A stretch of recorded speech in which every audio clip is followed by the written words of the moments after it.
Dear viewers, wherever you are, hello and welcome to this new episode of your program, Out of the Box. The belief in God, the belief in a creator, is an ancient idea, is as ancient as humanity itself. Since the time of antiquity, we have proofs of man's search for God, for the first cause, for the first mover. We have philosophers, we have thinkers, we have many, many different people who might not be labeled as members of clergy or as members of a religious sect who search for the creator or the first cause or the first move. On the other hand, we have atheism, which is the flip or the contrary version of theism. So theism is the belief of God or in a God. But atheism is contrary to all of these beliefs. There is no God, there is no creator. And the argument here that the presence of God is illogical. There are many flaws in the universe or in life, according to the logical perspective, that would be contrary or contradicting to the idea of the existence of God. So, is God a logical idea? Or is it not? What is the difference between faith and religion, atheism and theism, and much more? To delve deeper into this topic, I'm really delighted today to be accompanied by two very special and distinguished guests. And today, to discuss this topic, while tackling the most common questions of atheists, I'm interviewing two people who are not members of clergy. I'm not interviewing a pastor, priest, imam, or mullah, or no, at all. I'm interviewing two people who are not specialists in the religion per se, but they are two believers in Christianity and Islam, respectively. Both people are people involved in an active life. One of them is a distinguished pharmacist, and his life is full of practice, numbers, chemicals, and so on and so forth. So logic is part and parcel of his life. The other guest is a writer, a thinker, a media person, a former presenter of several programs and so on in distinguished media firms. So again, his life is based on logic, analysis, and so on and so forth. These two guests will tackle with me today how logical or illogical is the existence of God.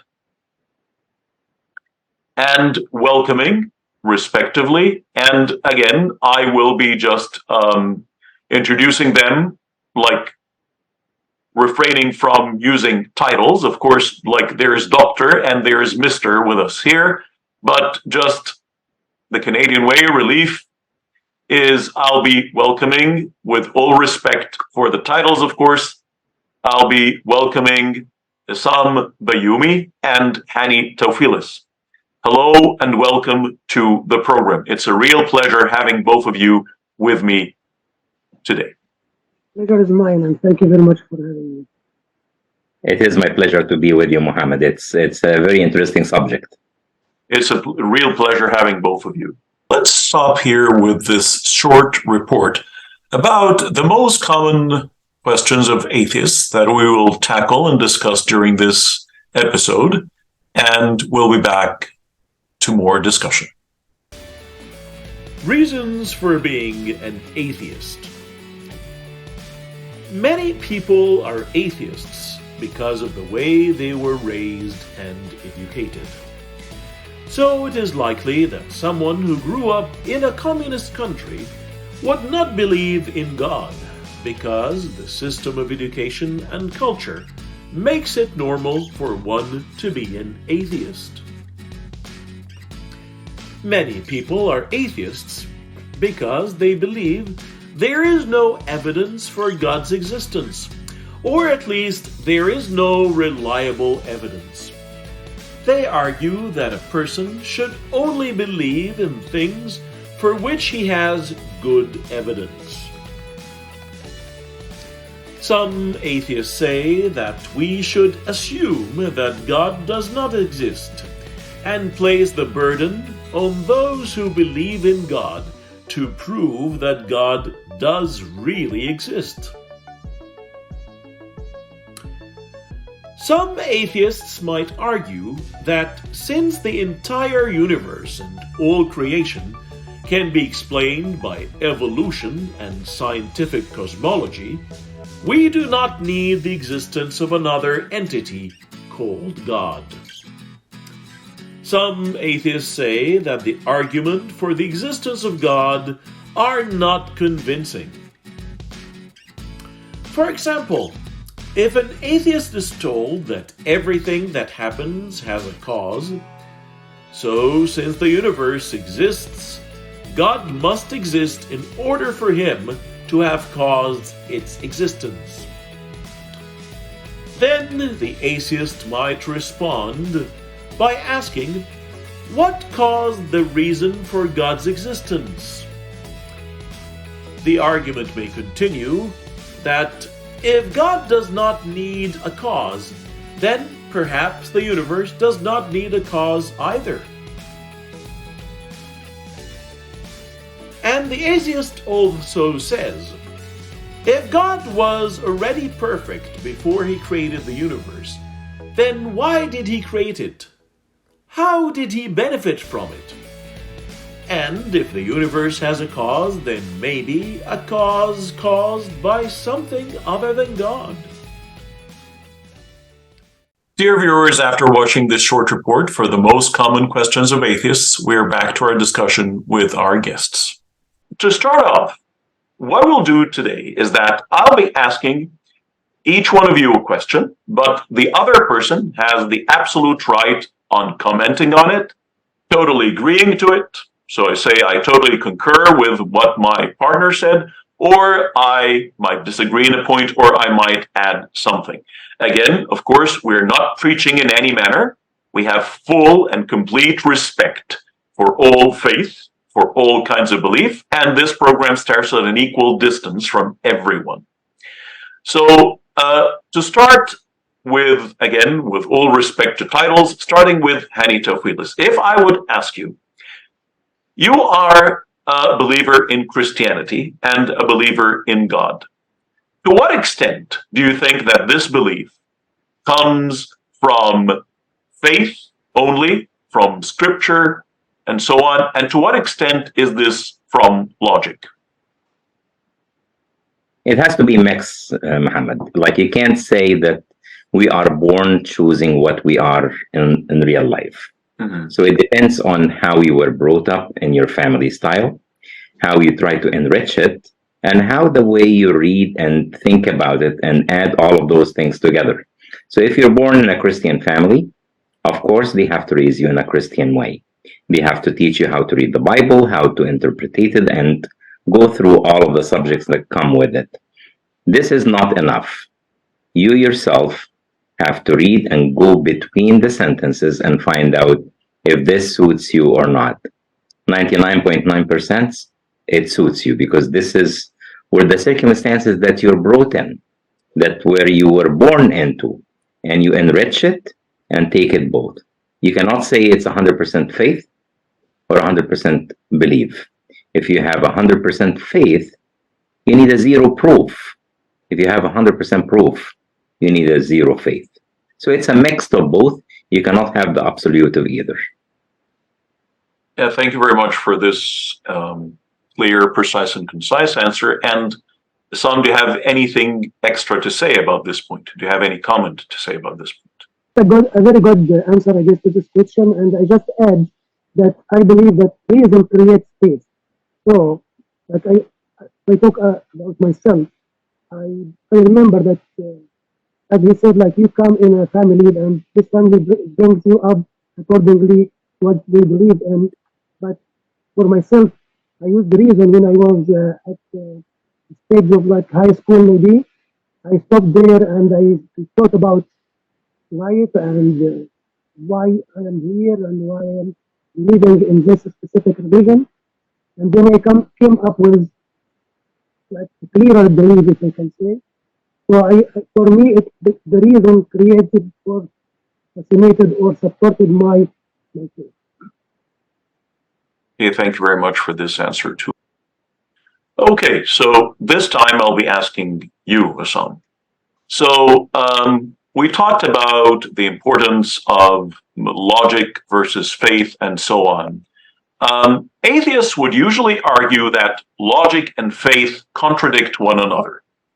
What do you say to that? Do you think that logic and faith contradict one another necessarily?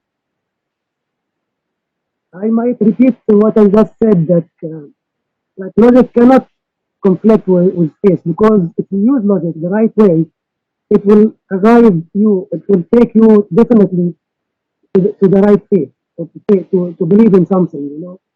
So I can't see any conflict or any clash between logic and faith.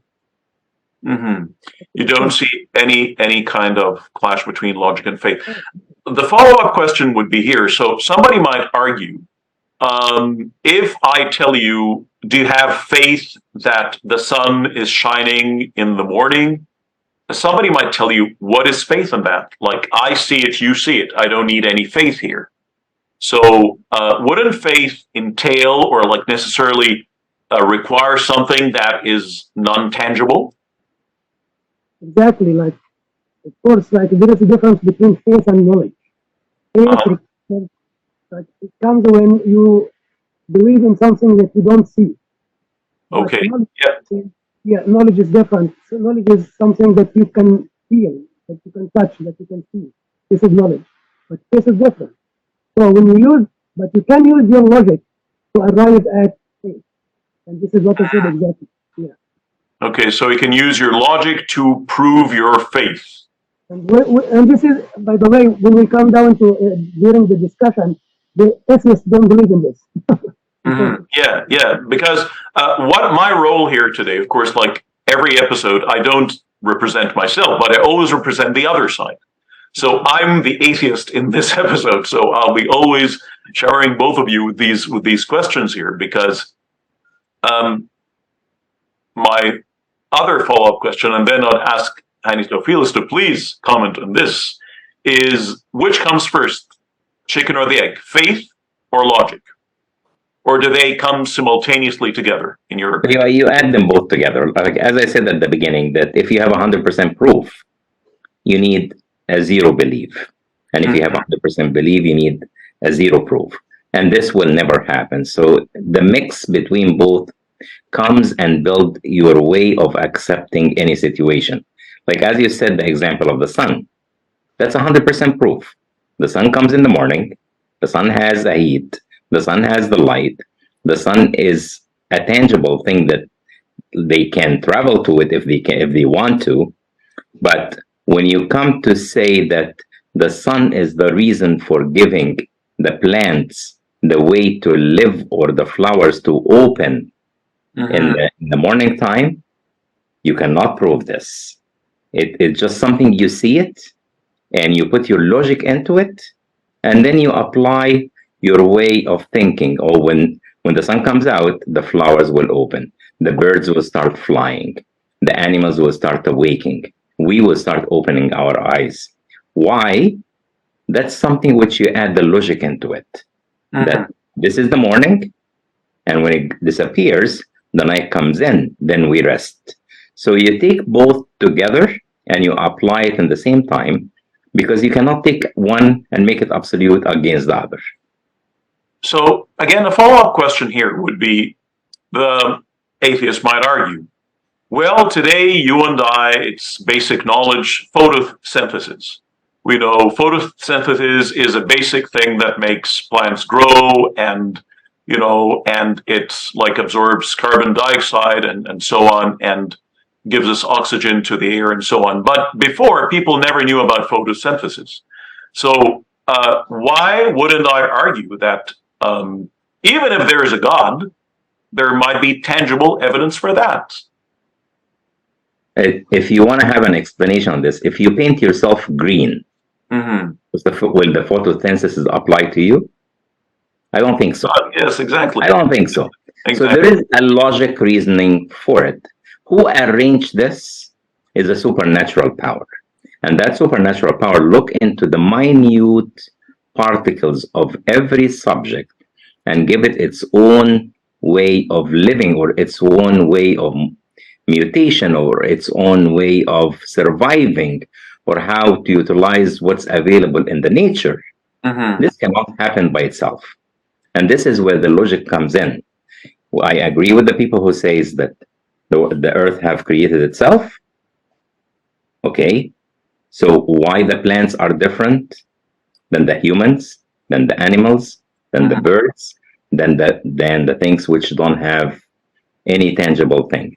So there should be something controlling all of those changes and making the separation between item and an item. Okay, and the second question that I'm posing to Sam here is, to what extent do you think there are really reliable evidence for the existence of God?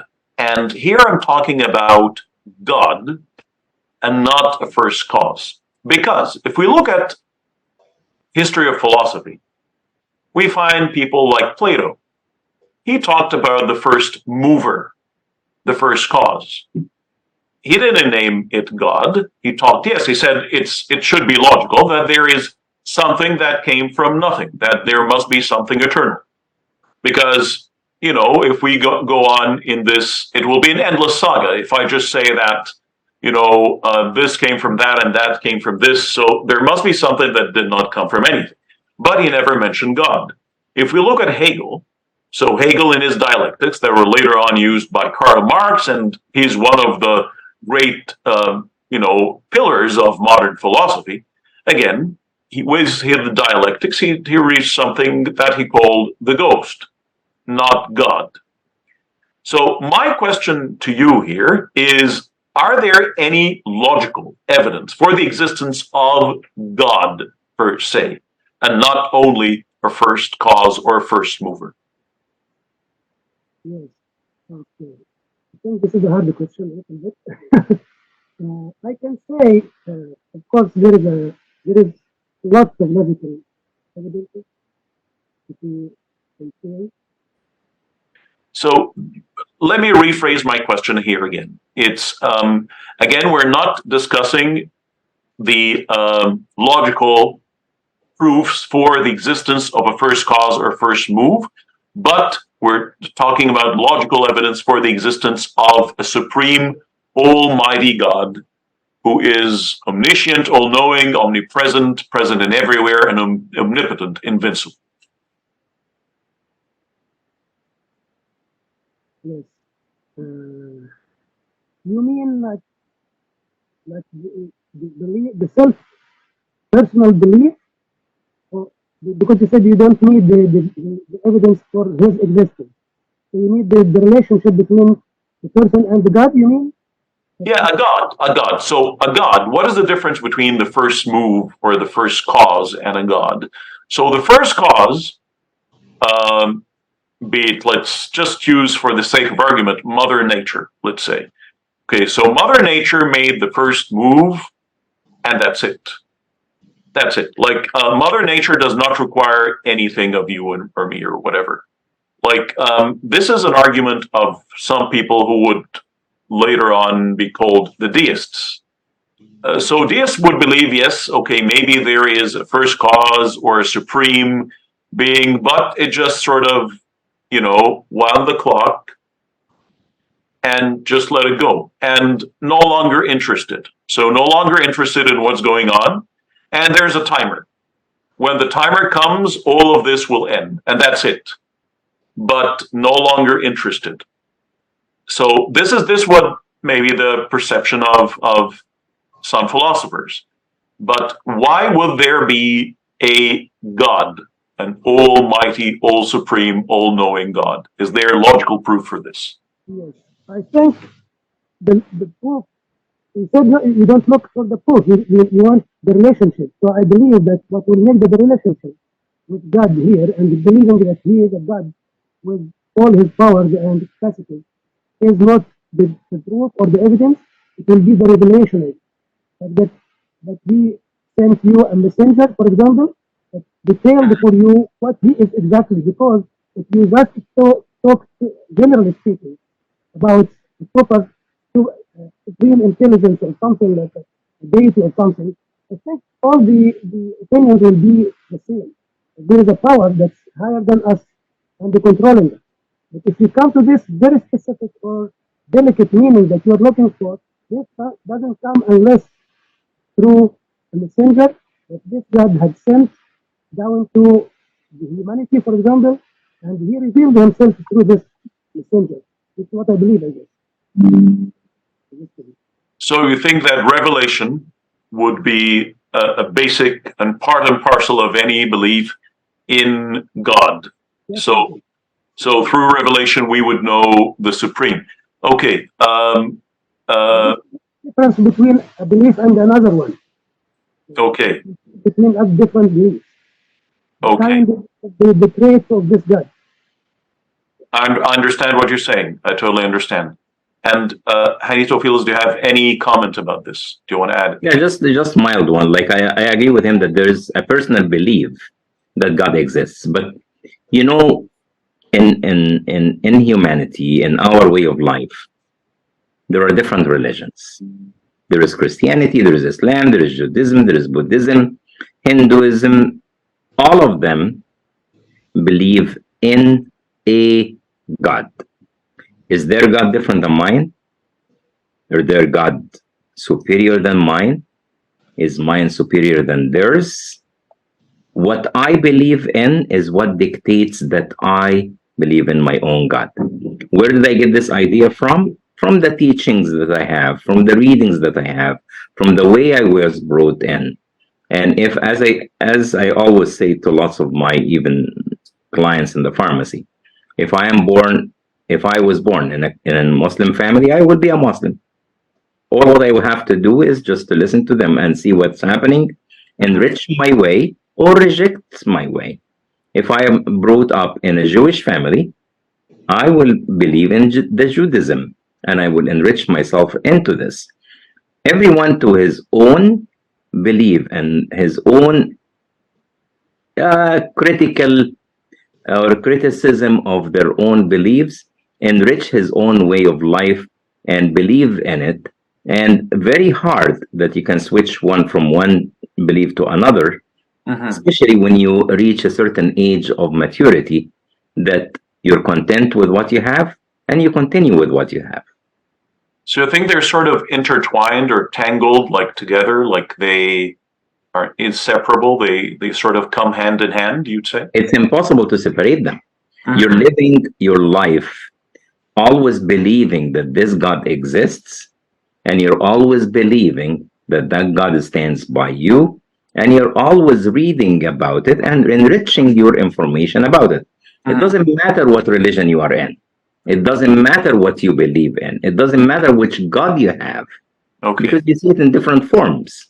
Like you see it in the Indians in the way that they believe in animals, for example. That's why they don't kill the animals.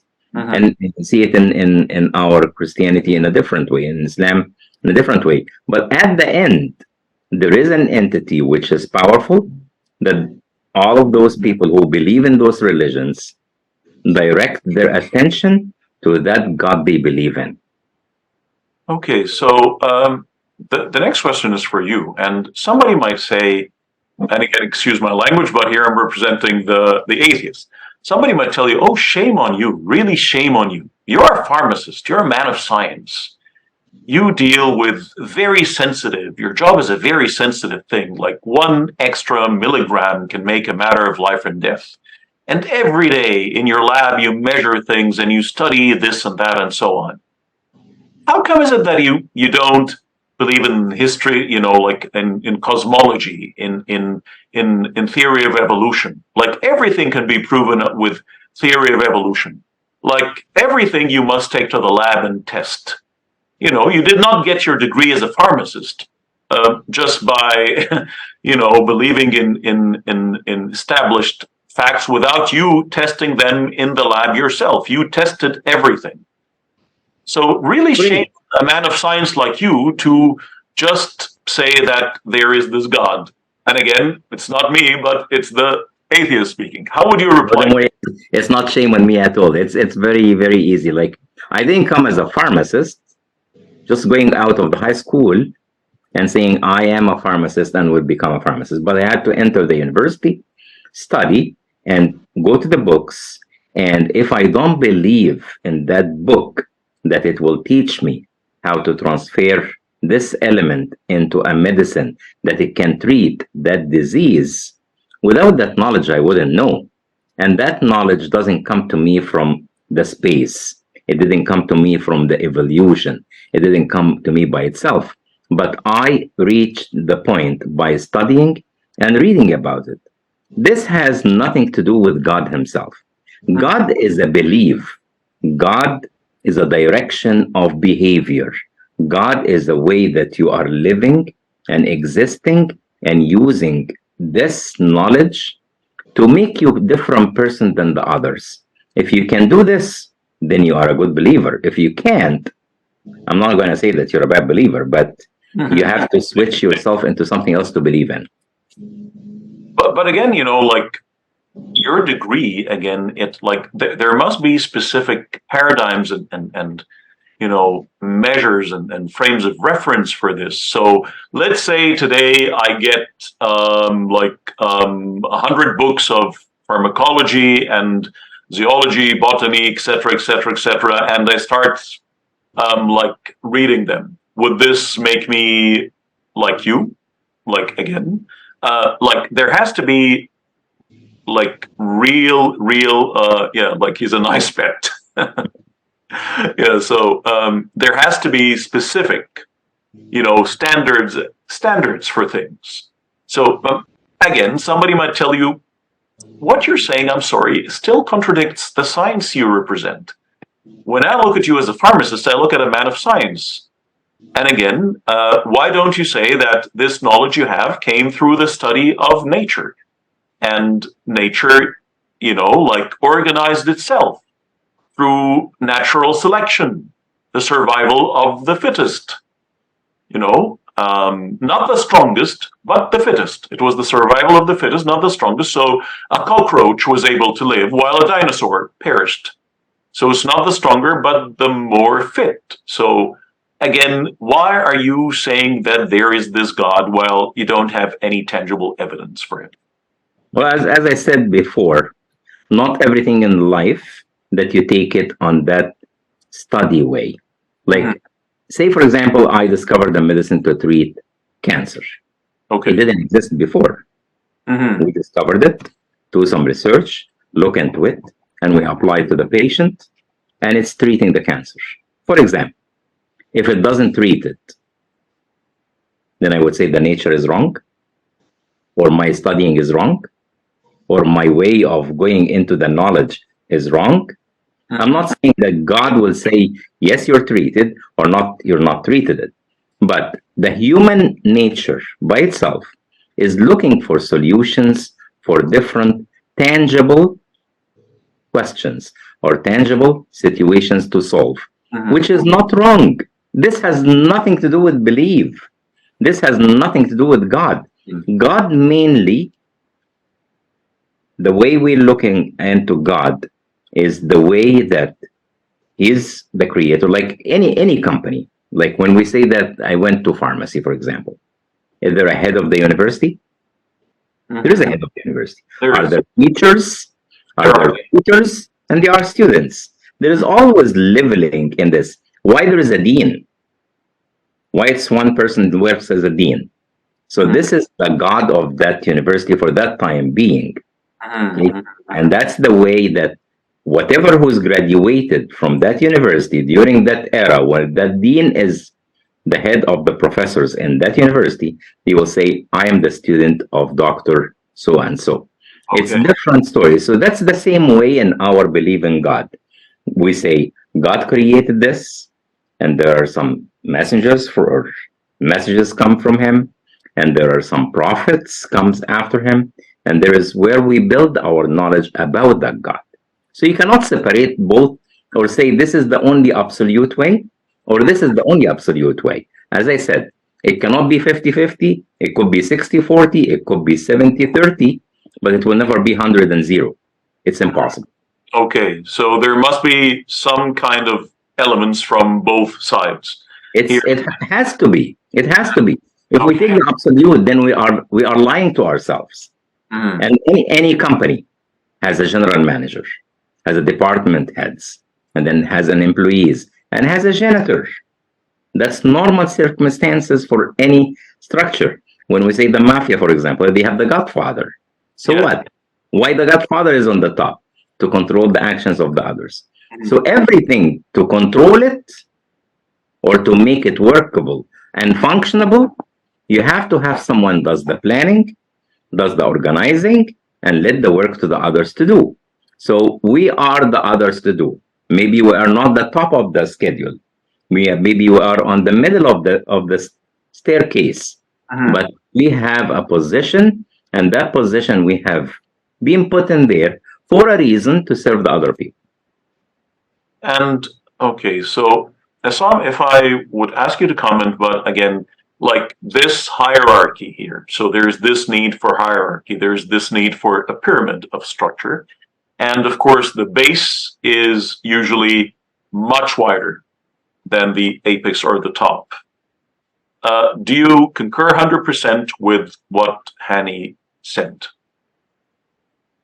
Like, of course, like what he said is a little bit, in my opinion, a little bit far from the question that you asked in the beginning, which is like about Darwinism and technology. How are they enough to explain life and stuff like that? Was that the question I guess, right? Okay, so my question here again was like the follow-up question from what Hani said here. It's you were saying that you think that his answer did not really fulfill the proper answer for cosmology and for theory of evolution. My question to him exactly was this, and my question to him, and I think he answered properly, but of course you have the complete freedom to disagree with that, is again, cosmology and theory of evolution. This is abstract science. This is science. 1 + 1 = 2. Not 1 + 1 = 3, like, as we see here in the background. So in his answer, he talked about a hierarchy, a structure, and like we have, for example, in any beehive, for instance. So we have the worker bee, the queen bee, the male drones or whatever, and so on and so forth. Do you think, would you think that this is part of the right answer to the existence of this God? Like I said, like the answer he made is a good answer, of course, but it doesn't go straight to the question. Mm-hmm. If I'm talking to an atheist, the right answer or the straight answer to his question is that no, like cosmology and Darwinism doesn't or don't explain the existence of God. And it has been refuted scientifically. And here is the point. If we use science, because atheists will not believe except in science. So if we're talking scientifically, I would confirm to him or explain to him that science itself has many times and for many decades now, and most recently, have refuted completely and 100% Darwinism specifically, and they declared it dead, a dead theory. And I just watched a video like 2 days ago of a group of scientists, very respectful scientists from great respectful universities in the United States and Britain, Harvard and stuff like that. And I can mention even the names of those scientists, just for the limitations of the time, and just go to exactly what they said. They agreed, all of them, they were three scientists agreeing that if you compare, for example, Darwin to Einstein, Einstein would win all the way, and Darwin is nothing now in the eyes of science. Okay, so uh, they said that Darwin's theory about the origin of life, for example, which is the atheists believe in, is nothing now. It's refuted by the measurement of mass, of biophysics, physics, by chemistry, by all levels of science. It's refuted and proved dead and none. Okay, and they even mentioned that Richard Dawkins, who is the biggest atheist in the world now, at a time like a decade ago or something, he said that he believes in Darwinism that explains the origin of life and the stuff like that. And he himself, recently of late, he came up again and he admitted that he was wrong about saying that. So I think this is the way to answer the question straight forward into the heart of the question. No, cosmology and Darwinism don't answer the question of how of the existence of God. And there is one part of the answer also. Let's forget about even science. Let's talk about like maybe let's say 1,000 years ago when there was no technology, no machines, no telescopes, for example, no nothing. If there was a God, let's say, would this God create people and leave them with no tools to find him, to recognize him, to know about his existence? Definitely not. So even science here, like with science, the theory is refuted of atheism. And even without science, with just logic, the theory also is refuted. So in both ways, the existence of God is proved 100%. Okay, so if I would pause my next question, which might be a real natural follow-up to this question here, you'd say, okay, so we don't believe in Darwinism, we don't believe in cosmology, and all these things might be refuted or might be proven wrong later on. Yeah. Can I interrupt you for something?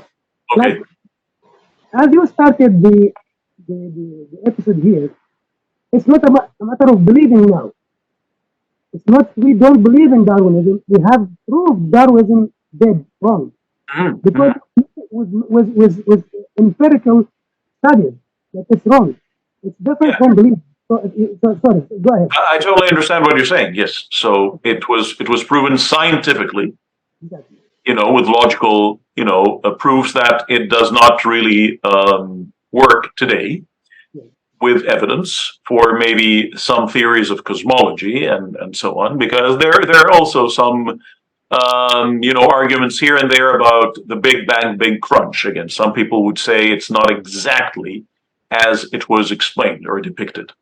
But anyway, so you would say, or I think both of you would say, like, God does not need a reason to exist. God does not need a mover to his existence. So, again, why would nature need something to exist? In other words, let me rephrase that again. Atheists would always differentiate between two things: the universe and existence. So the universe had a beginning, okay, through the Big Bang. But existence has no beginning. Just like the same argument that you might be using for God. Like, because how can God, because to them, logically, how can God exist before existence itself? Like existence must be eternal. Like existence must be something with no beginning and no end. Yes. How can God exist before existence? So existence has no beginning. Universe, yes, has a beginning. Yes, I totally give you that as an atheist. But as an atheist, how can, existence have a beginning? Like, wouldn't it be the same argument? I tell you, well, existence did not need a reason to exist.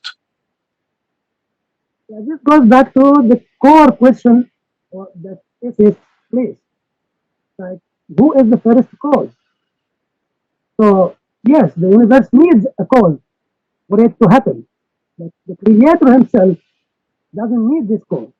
Because if you go back, if you say that the first cause needs the first cause, then it will be open ended. You need I mean, a creator for it for each creator. But Mm-hmm. the idea is that, like in our culture, when you say what is number three, what is before three, two, what is before two, one, what is before nothing.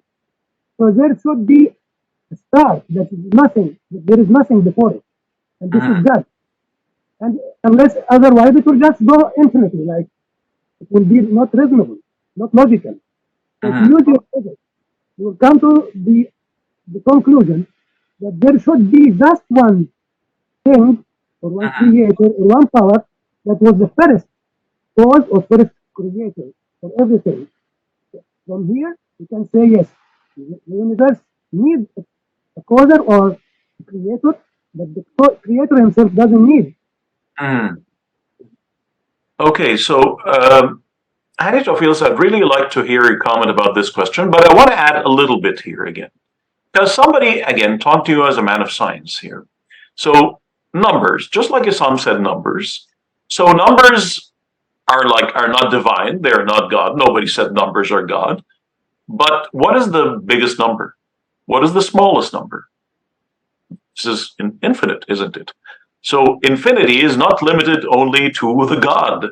Again, in when we study physics, if we study optics, for example, concave and convex lenses, in some cases the image might go to infinity. What does this mean? So again, infinity does not only apply to a God. So why can't we apply this to the universe as well? Like we see this in numbers, we see this in images. So why can't we say that just the universe itself had no beginning as well? Or like existence per se had no beginning. Let me just ask a simple question before I go into your answer. Okay. Just behind you, it says 1 plus 1 equals 3. Yes. Okay? Or doesn't make it equal to 3. Who said that it is 1 plus 1 equals 3? Who said that 1 plus 1 equals 2? Who made that equation? Mm-hmm.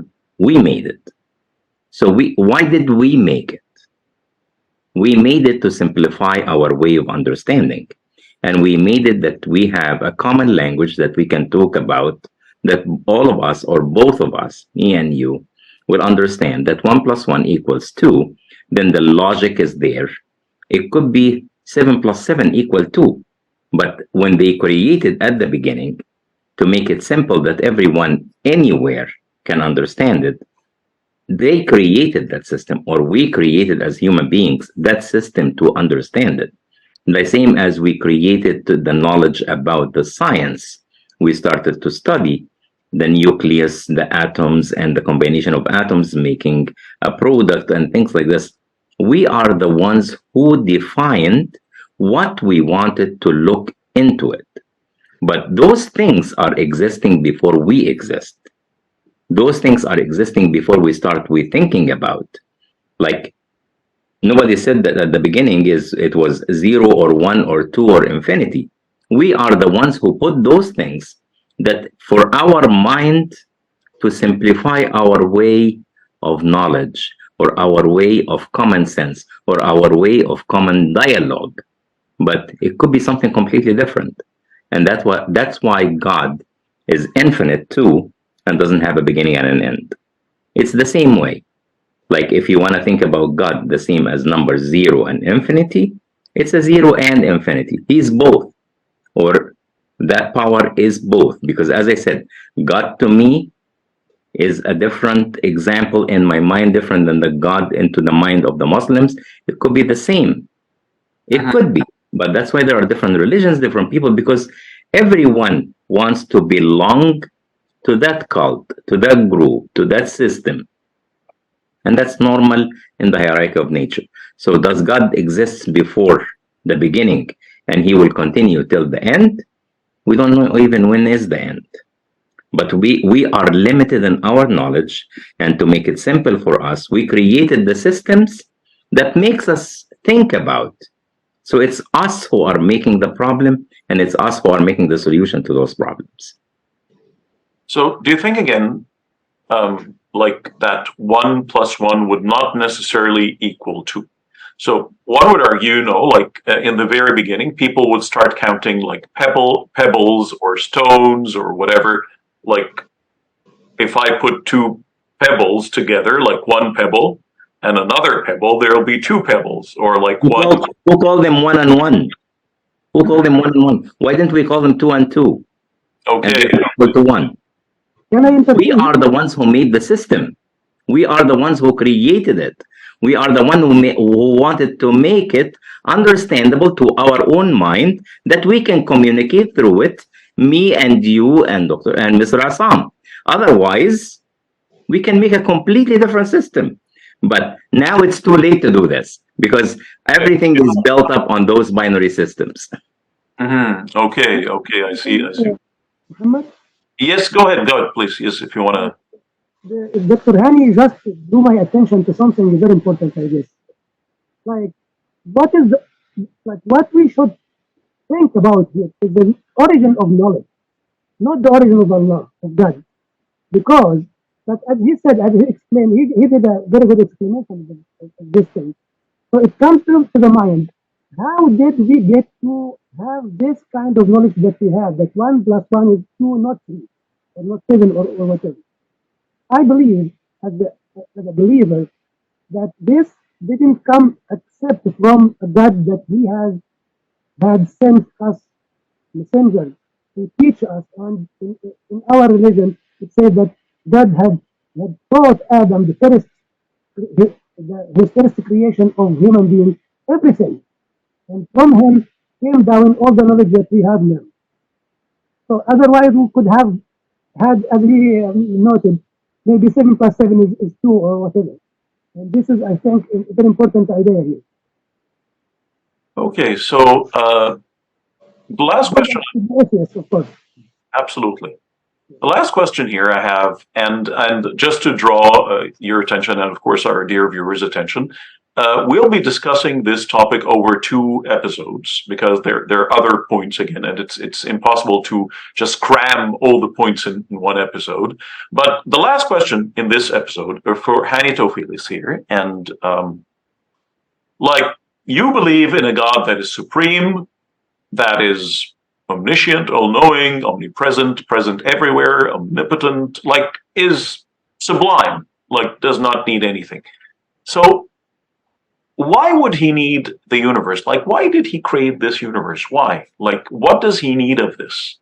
What does it matter to him if you believe in him, if you don't believe in him, if we all follow him, if we all don't follow him? Like, what does he need with all of these creations if he's fully complete? And just a little follow-up point here. What was he doing before that? What was he doing before that? Like these are very common questions for atheists. So you're saying this and that. Yeah, like what was he doing before that? So, Hani, what is your answer to this? It's not him who wants to play with us. It's us who wants to believe in him. It's not him that he created us to play with us and put us on different chairs and different cities and different towns and different cars and say, okay, you come and believe in me and worship me and say, I am here. We are the ones who are looking for that God. We are the ones who are making that God exists. We are the ones who are believing that this God exists. Because if we don't have that belief, there is no reason for our existence. There is no point. Like, what will happen to the universe if everybody dies? Where we will go? If I don't have a belief that have been enriched in me by my own religion or enriched in me by my own family and my own church and belief, then it wouldn't work out. It's the other way around in the question. It's not God is looking for us that we are born to believe in him. It's us, we are looking for that God that we want to believe in him. But why create us in the first place? Like, why? Like, what does he need of us? And which would like automatically bring the other question: what was he doing before that? So let me ask you a different question.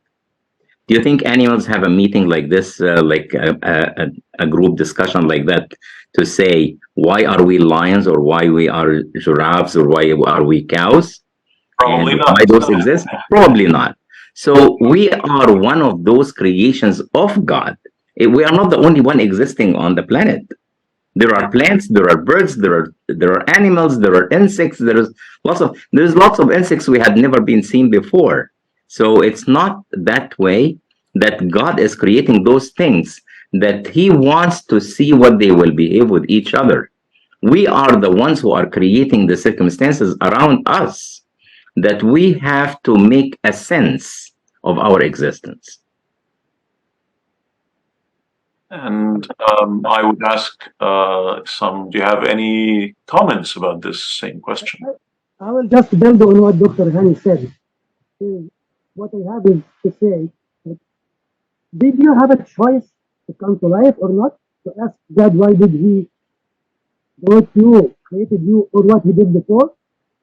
You can. You didn't have a choice coming to this life, and you don't have a choice changing it.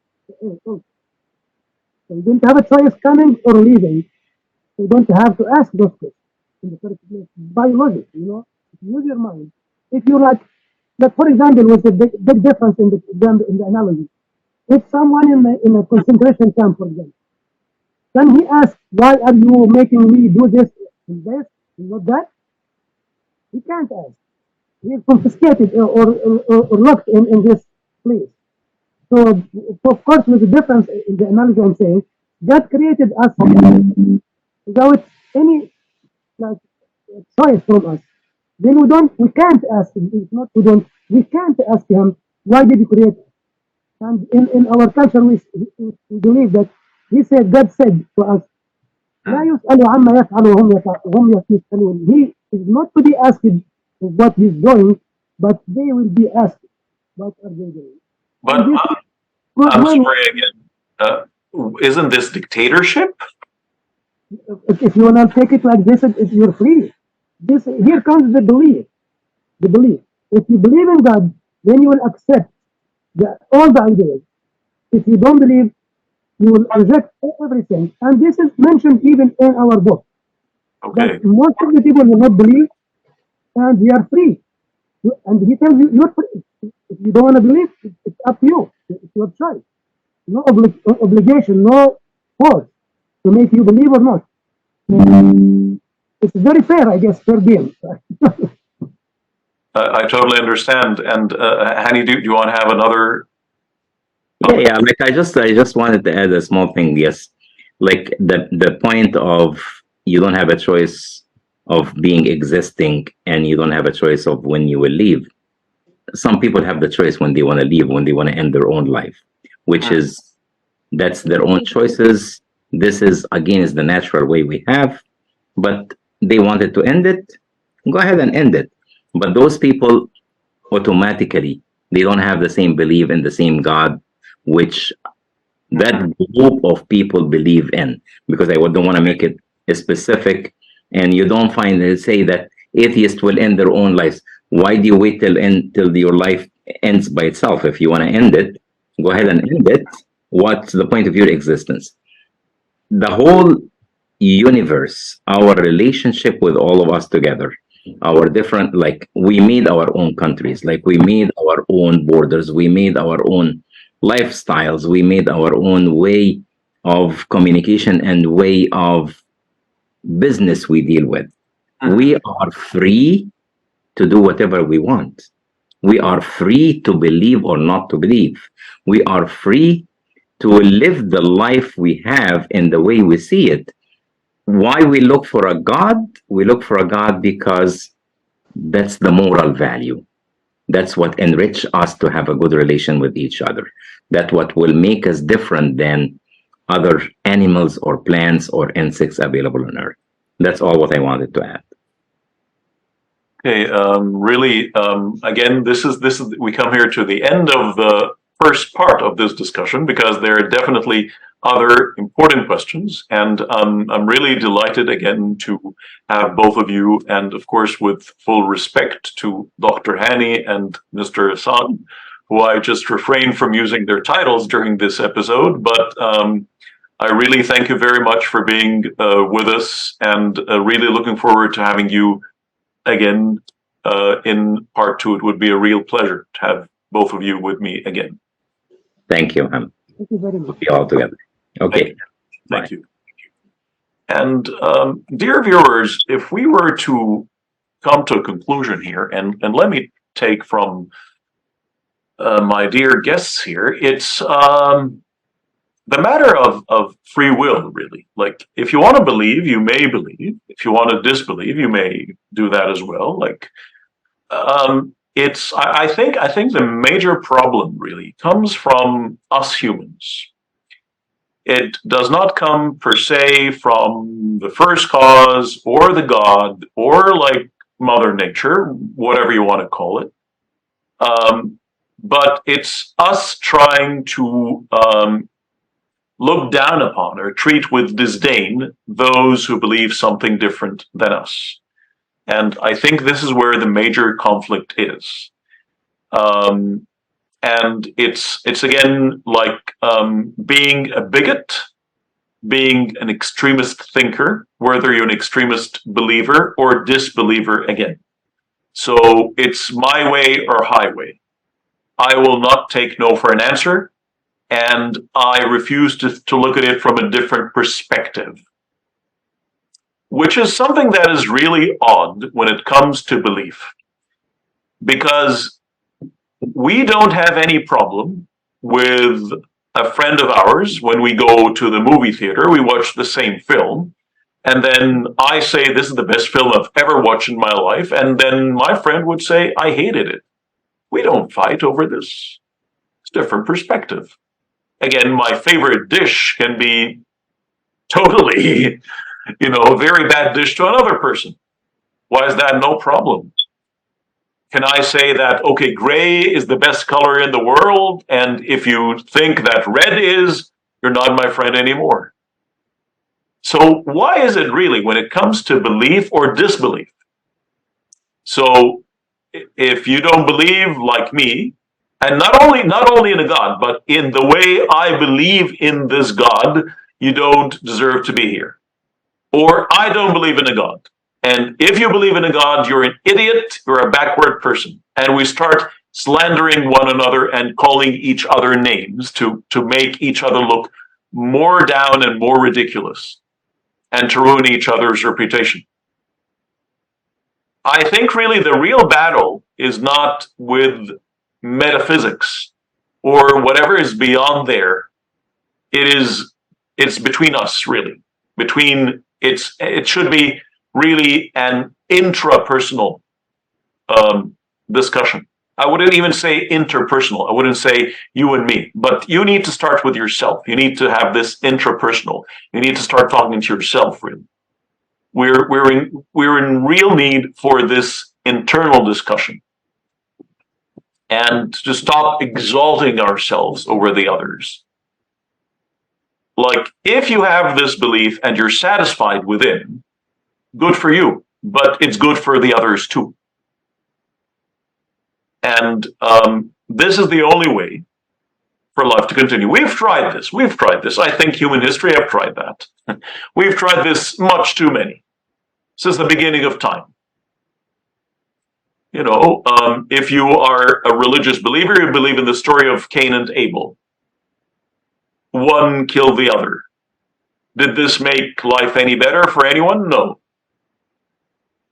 Away from religion, we had like countless wars between different factions and different religions, different beliefs, different cultures, different this and that. Did this stop? No. World War I was said to be the war to end all wars. But guess what? We had World War II. And guess what? Why didn't we have World War III? Because of the grave damage that was created by World War II, and because of the mutually assured destruction of a nuclear war that will bring the end of all of us. So really, it's time to stop this madness. The real fight is not with the other, but with yourself. With your vanity, with your arrogance. This is the real fight. Dear viewers, till we meet again, I hope you have a very pleasant time. Thanks for watching.